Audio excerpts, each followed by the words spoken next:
môžeš vyskúšať takúto polievku zeleninovú. Čiže tu máme brokolicu, mrkva, zeler stopkový, šalotka, cesnak, ružičkový keľ, batát.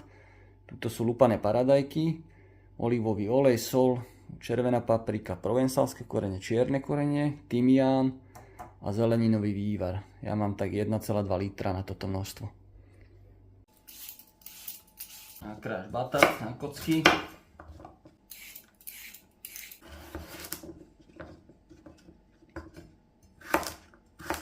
Mrkvu.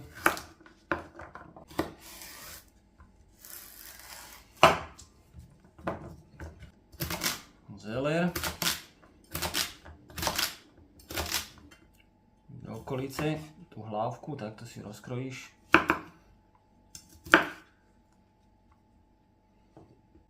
Z toho keľu, z keľu si tie prvé lístky olúpeš, tie škaredé. Môžeš prekrojiť na polovicu a tú hrubú časť tiež môžeme vyhodiť. Osekáš si šalotku, cesnak na kolečka. Máme olivový olej. Ideme šalotka s cesnakom. Také 2 minútky opražíš. A ideš tam, nahážeš tam zeleninu všetku.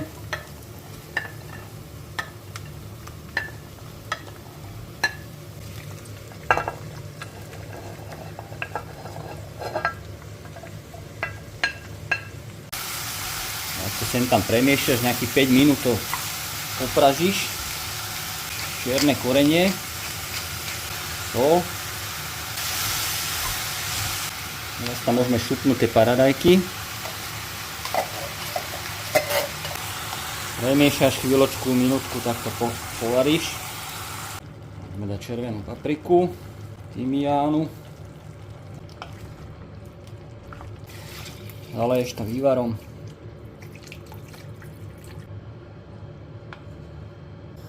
Povaríme to nejakých 20 minút zhruba. Zelenina už je v podstate mäkká. Teraz tam dáme na záver brokolicu. A ochutnáš, dokoreníš, dosolíš podľa chuti. A toto už povaríme, aby to bolo tak do mäka. A ak už to máš mäkké, trošku to pomixujeme. Nie celé, ale iba trochu.